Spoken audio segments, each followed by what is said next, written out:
주께서 오늘 우리에게 주시는 말씀은 요한복음 15장 1절부터 8절까지의 말씀입니다.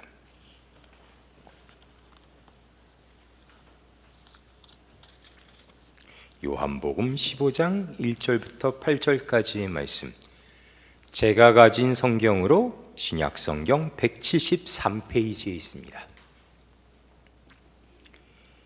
요한복음 15장 1절부터 8절까지의 말씀을 제가 읽겠습니다.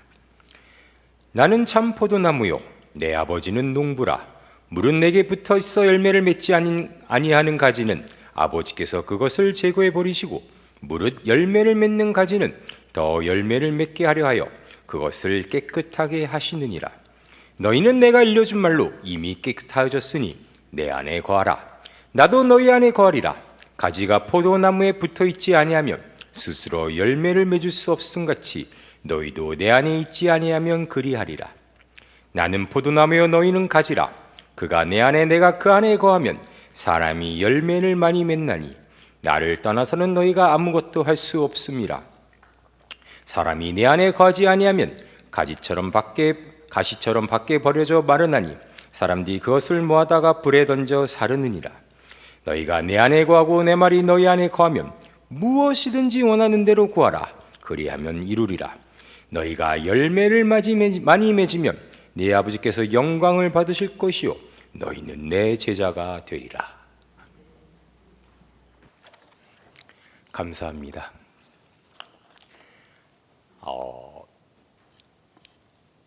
제가 이렇게 일부 예배 설교를 맡아서 이렇게 올라올 때마다 조금은 몸이 안 좋은 모습을 보이니까 저희 건강에 대해서 걱정해 주시는 분들이 계신데 괜찮습니다. 평소에는 멀쩡하다가 설교만 하러 오면은 몸이 이런 약간의 이상한 반응을 보입니다. 아마 그동안 살면서 지은 죄가 많아서 그런 줄로 압니다.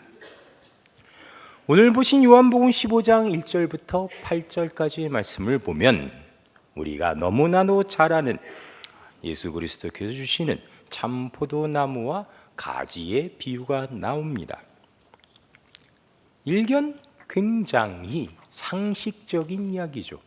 가지가 열매를 맺기 위해서는 나무에 붙어 있어야 하는 것과, 가지가 정말로 살아있으려면 당연히 나무에 붙어 뿌리로부터 오는 영양분을 받아야 되고, 그러한 가지는 영양분을 받게 되면 당연히 열매를 맺음으로 그가 나무에 붙어 있음을 드러내는 것, 너무나도 당연한 상식입니다. 그런데 여기에 우리 신자의 삶, 여러분이 처한 여러분의 현실을 투영해 보면 이 지극히 상식이었던 것이 여러 가지의 색깔과 실질적인 모습을 갖춰주면서 여러분의 바로 앞에 여러분과 늘 함께하고 있다는 새로운 이 사실에 대한 자각으로 일어나서 우리 신자에게 오늘 하루를 살아갈 힘을 주게 됩니다. 그 이유 때문에 우리는 같은 성경 말씀을 여러 번이고 몇 번이고 반복하여 읽고 또 보고 또 설교 말씀을 듣게 되는 것이죠.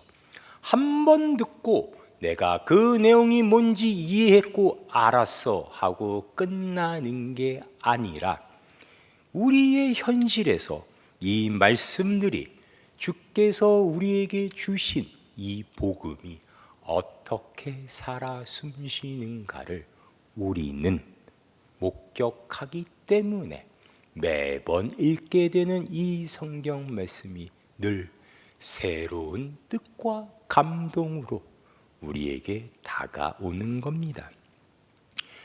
무슨 얘기를 거창하게 하려고 앞에서부터 제가 이렇게 저희 아버님께 배운 전문 용어로 따지면 훅가시를 잡느냐 하면은 이런 내용이기 때문입니다.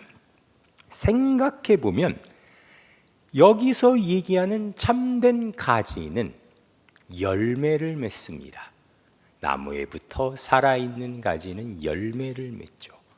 그러면 잘 붙어있지 못하고 알고 보니 죽은 가지는 열매를 안 맺는 걸로 끝나나요? 아니죠. 오늘 보신 내용에 따르면 6절 밖에 벌어져 마르나니 사람들이 그것을 모아다가 불에 던져 사르느니라. 붙어있지 않은 가지는 결국 멸망,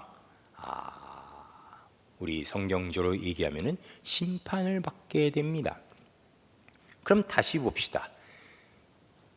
붙어있지 아니한 가지는 멸망하게 되면 붙어있는 가지는 멸망당하지 않는 것으로 그 목적을 다하나요?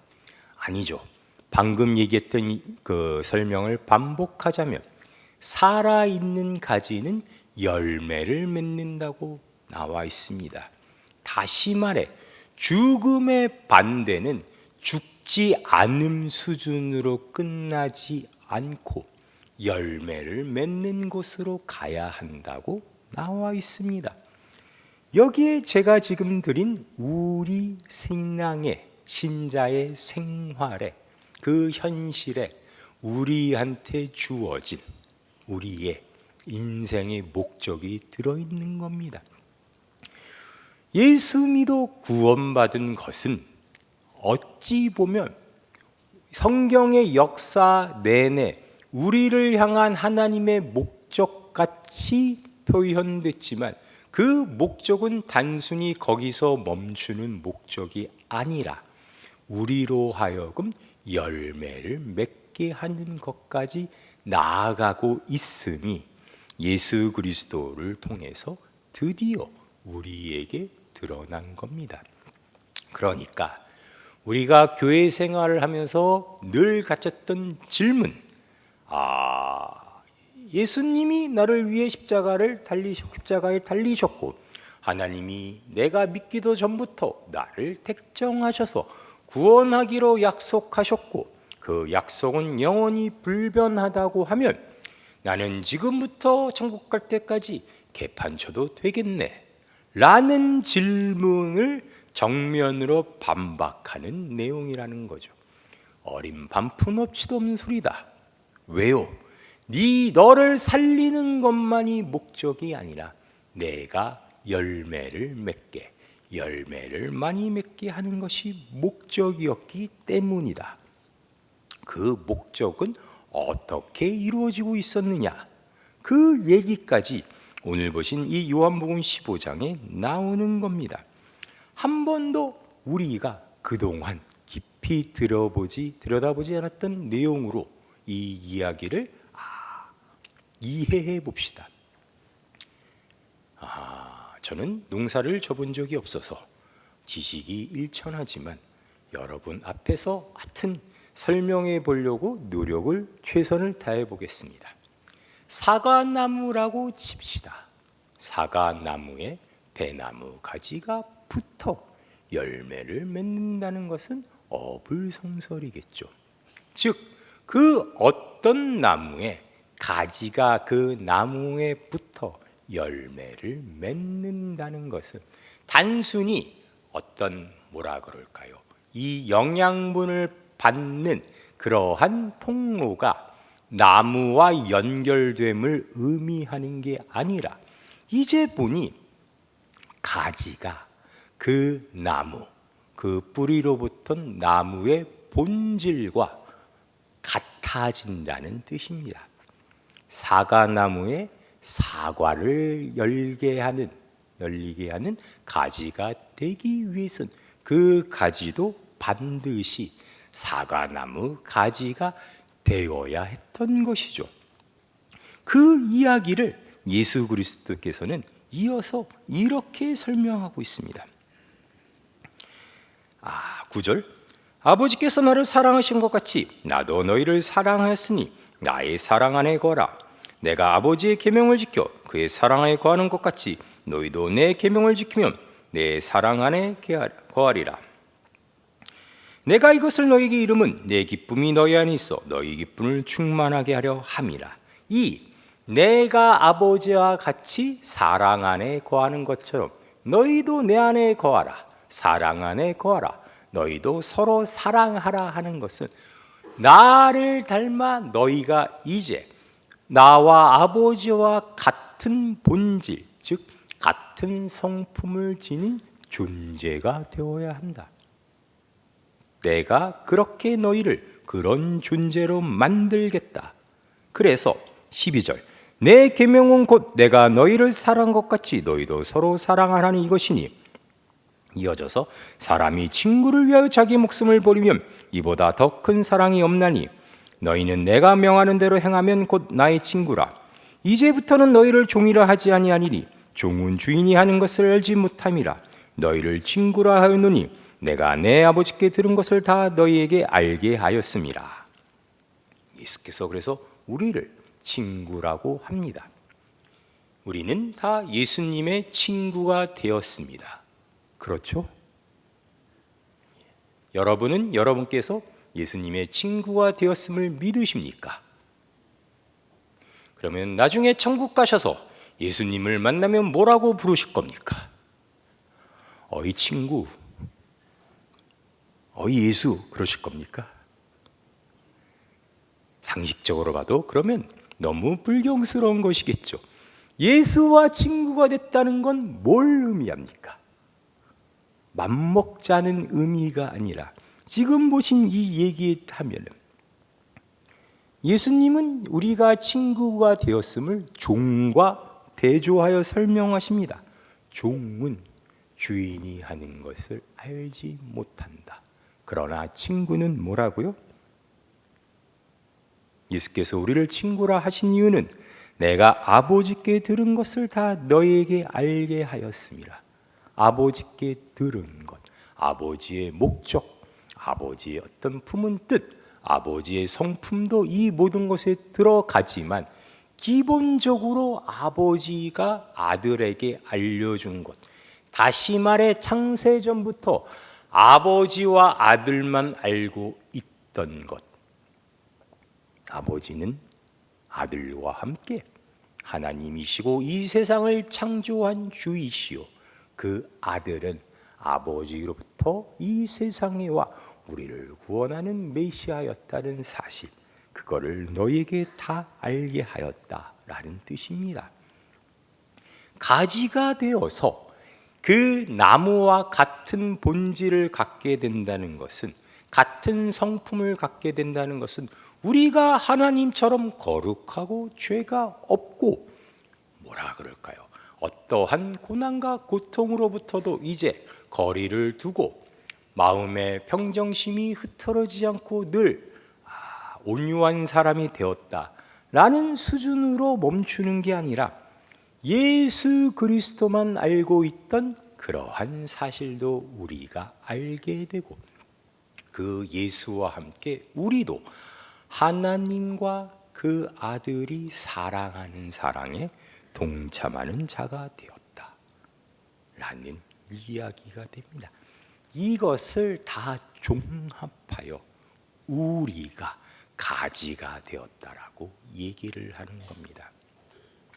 그러면 다른 식으로 객관적으로 이거를 바라본다면 우리는 우리의 나무, 이러한 우리의 참된 포도나무와 같게 된 예수 그리스도를 닮은 자, 그 제자가 되었다라고 설명을 하는 겁니다.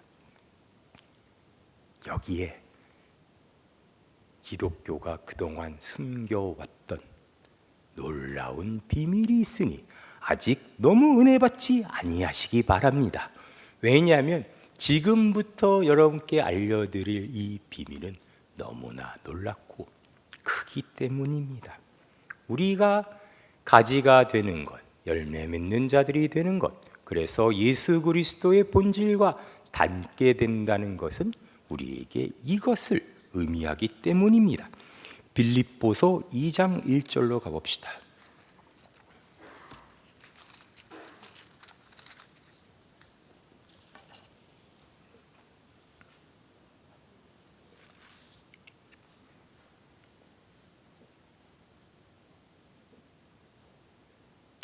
빌립보서 2장 1절.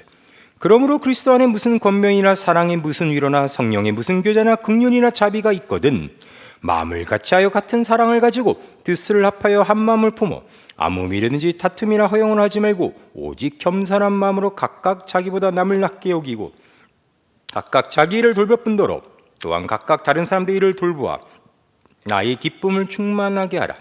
1절부터 4절까지는 우리가 아까 봤던 요한복음 15장 내용과 일맥상통한 얘기입니다.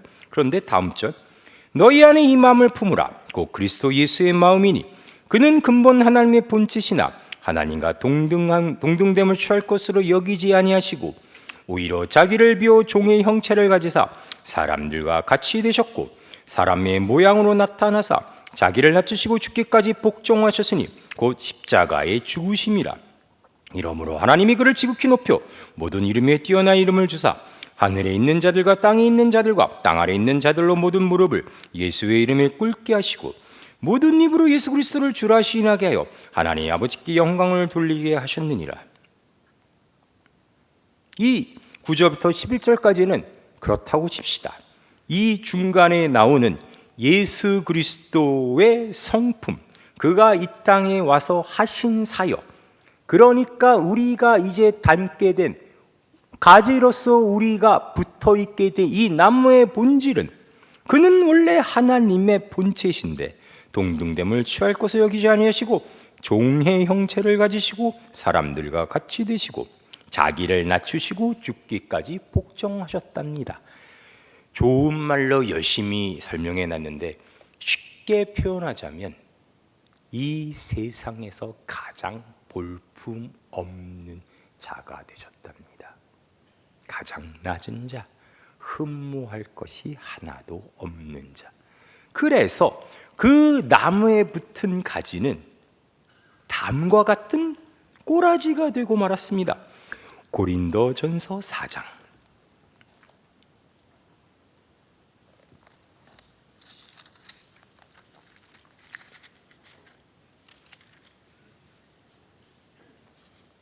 고린도전서 4장 6절로 가봅시다. 바울의 고백입니다. 형제들아, 내가 너희를 위하여 이 일에 나와 아볼로를 들어 본을 보였으니 이는 너희로 하여금 기록된 말씀 밖으로 넘어가지 말란 것을 우리에게 배워 서로 대적하여 교만한 마음을 가지지 말게 하려 함이라. 누가 너를 납달리 구별하였느냐? 내가 있는 것 중에 받지 않은 것이 무엇이냐? 내가 받았은즉 어찌하여 받지 않은 것 같이 자랑하느냐? 너희가 이미 배부르며 이미 풍성하며 우리 없이도 왕이 되었도다. 우리가 너희와 함께 왕노릇하기 위하여 참으로 너희가 왕이 되기를 원하노라. 내가 생각하건대 하나님이 사도인 우리를 죽이기로 작정되자 같이 끄트머리에 두셨으며 우리는 세계 곧 천사와 사람에게 구경거리가 되었노라. 우리는 그리스도 때문에 어리석으나 너희는 그리스도 안에서 지혜롭고 우리는 약하나 너희는 강하고 너희는 존귀하나 우리는 비천하며 바로 이 시각까지 우리가 줄이고 목마르며 헐벗고 매맞으며 정처가 없고 또 수고하여 친히 손으로 일을 하며 모욕을 당한즉 축복하고 박해를 받은즉 참고 비방을 받은즉 권면하니 우리가 지금까지 세상의 더러운 것과 만물의 찌꺼기 같이 되었도다. 이게 열매 맺는 가지의 말로입니다.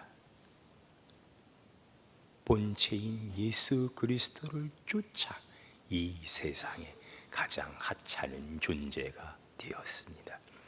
제가 여러분께 장담한 기독교의 비밀이 여기 있습니다.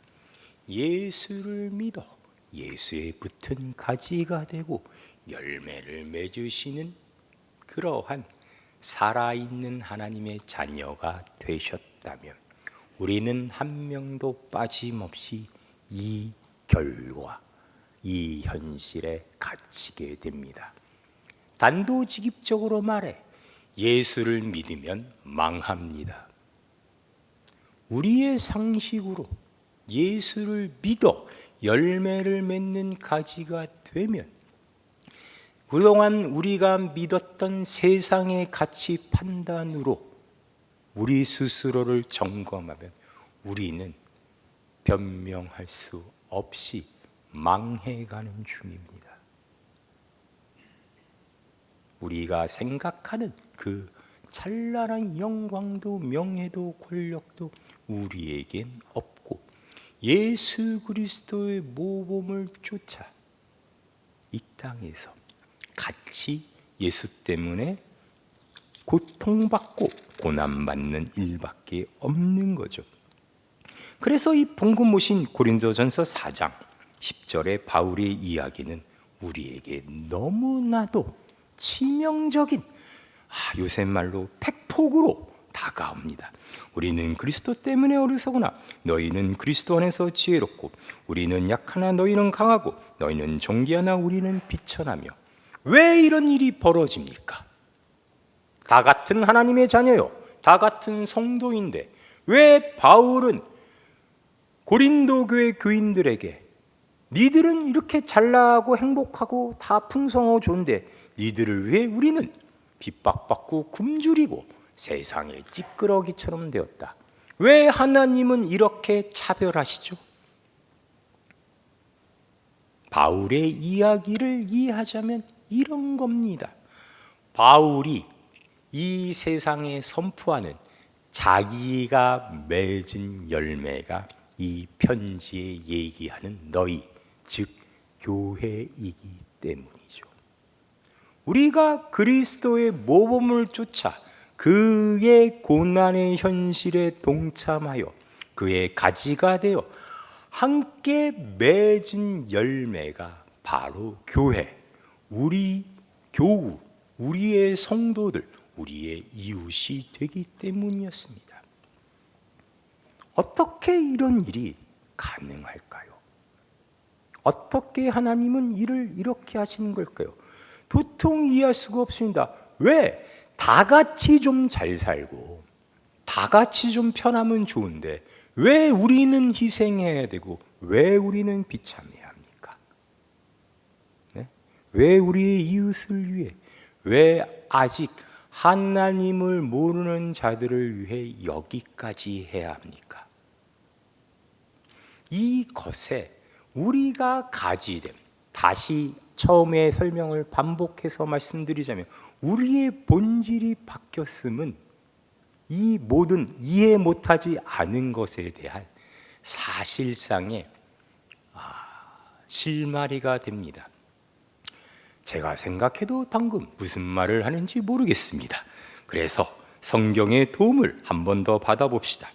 누가복음 5장으로 가봅시다.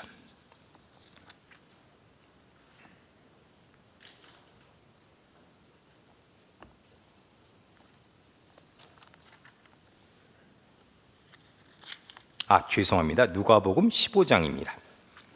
누가복음 15장. 누가복음 15장에는 다음과 같은 설명이 나옵니다. 누가복음 15장 1절. 모든 세리와 주인들이 말씀을 들으러 가까이 나오니 바리새인과 서기관들이 수군거려 이르되 이 사람이 죄인을 영접하고 음식을 같이 먹는다 하더라. 예수께서 그들에게 이 비유로 이르시되 너희 중에 어떤 사람이 양 100마리가 있는데 그 중에 하나를 잃으면 99마리를 들에 두고 그 잃은 것을 찾아내기까지 찾아다니지 아니하겠느냐.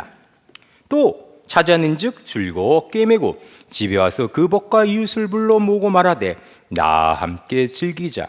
나의 잃은 양을 찾아내오노라 하리라. 내가 너에게 이르노니 이와 같이 죄인 한 사람이 회개하면 하늘에서는 회개할 것 없는 의인 99으로 말미암아 기뻐하는 것보다 더하리라. 그 다음 비유를 볼까요?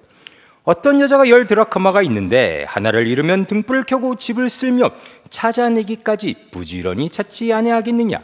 또 찾아낸즉 벗과 이웃을 불러 모으고 말하되 나와 함께 즐기자. 잃은 드라크마를 찾아내라 하리라.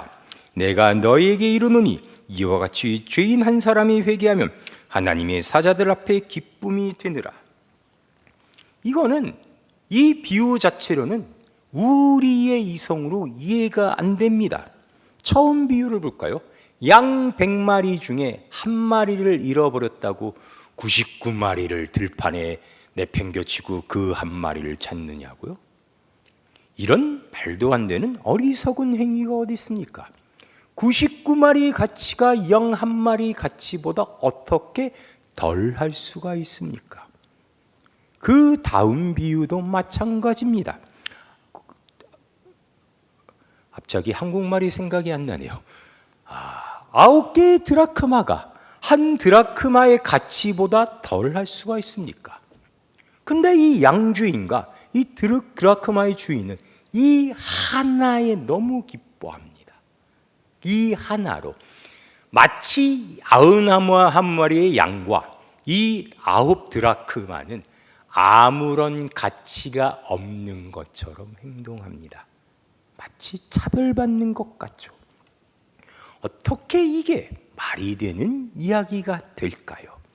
놀라운 사실은 이 두 비유 다음에 나오는 11절부터 소개되는 이야기가 그 유명한 탕자의 비유입니다. 탕자의 비유에 큰아들에게 아버지가 요구하는 것은 뭐죠? 네 잃어버린 동생이 돌아왔음을 나와 함께 즐기자. 큰아들의 불만은 아버지는 왜 둘째만 편애하십니까? 언제 저에게 조그만 대접이라도 보상이라도 주신 적 있습니까? 그랬더니 아버지가 하는 얘기, 내게 다 네 거 아니냐. 평생을 봐도 도저히 이해가 안 되고 납득이 안 가는 큰아들 입장을 보면 그렇습니다. 그런 얘기와 함께 아버지의 요구, 네가 나와 함께 즐기는 것이 옳다.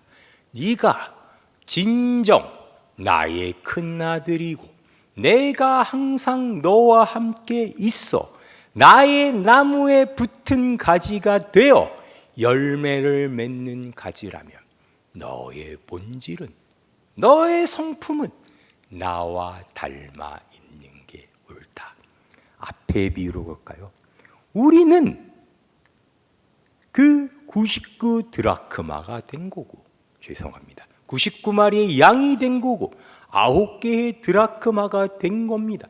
그냥 아무런 생명 없고 세상적 형평과 공평을 요구하는 존재가 아니라 특별한 존재, 본질에 붙어 그 본질을 이제 담게 된 존재, 하나님의 성품을 가진 존재. 하나님이 기뻐하시는 걸 우리도 기뻐하고 하나님이 원하시는 걸 우리도 원하는 존재가 되었단 말이죠. 그래서 늘 성경이 얘기하는, 늘 구라 같고 사기 같고 일단 교회에 나와서 예수 믿으라고 꼬시는 말과 같은 약속, 뭐든지 구하면 아버지가 주리라. 너희가 내 이름으로 뭐든지 하나님께 간구하면 그가 주신다는 약속 안 주시던데요? 여러분은 주시던가요? 저는 예수 그리스도 이름으로 그동안 기도했더니 안 주시던데요. 네? 중고등학교 때는 예쁜 여자친구 달라고 기도했더니 안 주시고, 대학생 돼서는 비싸고 좋은 스포츠카를 달라고 기도했더니 안 주시고, 더 나이가 들어서는 하나님 저 죽어도 목사 되기 싫어요 하는데 안 들어주시던데요. 그럼 뭡니까? 성경이 구라치는 겁니까? 다시 말씀드리겠습니다. 우리의 본질이 바뀌어 있다니까요. 내 본질이 바뀌어 있다니까요. 제가 어느새 정신 차려봤더니 예수에 붙은 가지가 되어 있더라니까요. 하나님, 스포츠카를 주십시오. 에이, 그건 네가 진짜 원하는 게 아니지. 제가 원하는 거 맞는데 이거 왜 이래?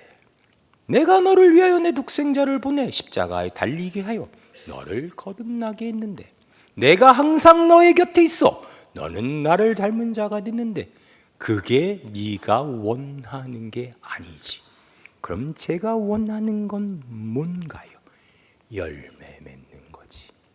내가 원하는 것과 같이 너의 이웃에, 너의 주변에 너와 같이 신앙생활을 하는 교우들을 위해 모든 것을 구하는 자가 되었기에, 네가 진정 원하는 것은 그 사람들이 행복하게 나에게 돌아와 같이 신앙생활을 하는 거지. 거기에 여러분의 현실이 같이 붙잡혀 있습니다. 오늘 우리는 그동안 이 성경에 등장했던 수많은 사람들이 예수 그리스도에게 붙어 맺게 된 열매입니다. 여러분과 저가 원래 열매입니다. 그래서 이제 원래 열매였던 우리가 다시 가지가 되어 열매를 맺게 되는 겁니다. 그 열매 역시 여러분 눈앞에 있습니다. 여러분의 현실에 매일 만나는 여러분의 이웃에, 여러분의 친구에, 여러분 주변의 이웃에 있습니다. 그들이 여러분의 열매입니다. 그들을 위하여 모든 것을 구하셔야 됩니다. 왜냐고요? 그게 여러분이 원하는 거니까요. 그것을 진정히 원하는 것으로 여러분은 이미 바뀌어 있으니까요. 그것이 오늘 우리가 하는 믿음, 즉 신앙 고백의 내용입니다. 하나님이 천지를 창조하시고 예수 그리스도를 보내시고 사도들을 보내시고 지금까지 우리와 함께 역사하신다. 그래서 어쩌란 거냐? 그리하여 나는 내가 붙은 나무와 같은 존재가 되었다. 저는 아닌데요. 옆에 있는 사람 미워 죽겠는데요.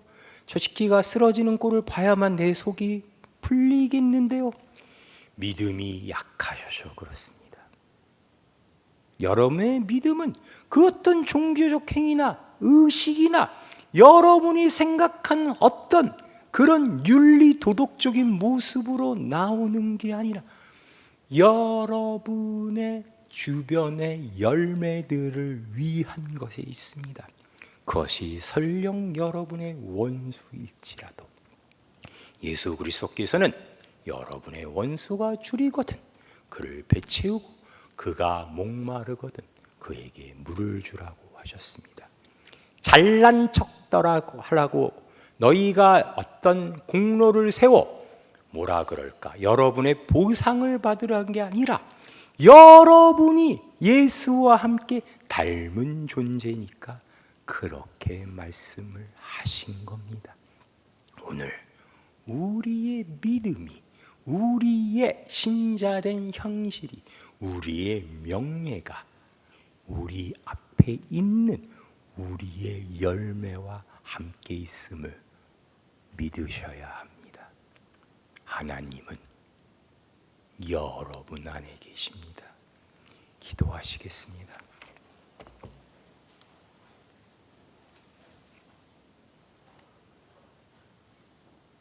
하나님, 예수 그리스도로 말미암아 우리는 세상에 어리석고 미천하며 마치 버러지 같고 찌꺼기 같은 존재로 오늘도 이 세상을 고난 속에 살아갑니다.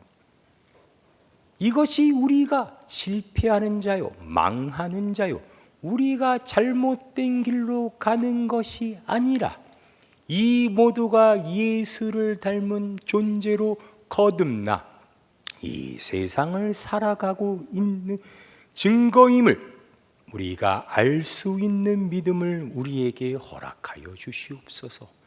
그 옛날 예수께서 이 세상을 그렇게 살다 가신 것처럼 우리도 오늘 이 세상을 그렇게 살면서 예수와 닮아 우리가 많은 열매를 맺어 그 많은 열매들을 위해 모든 것을 아버지께 구하는 그러한 거룩한 주의 자녀가 될 수 있도록 언제나 우리의 믿음을 지켜주시옵소서. 예수님의 이름으로 기도하였습니다. 아멘.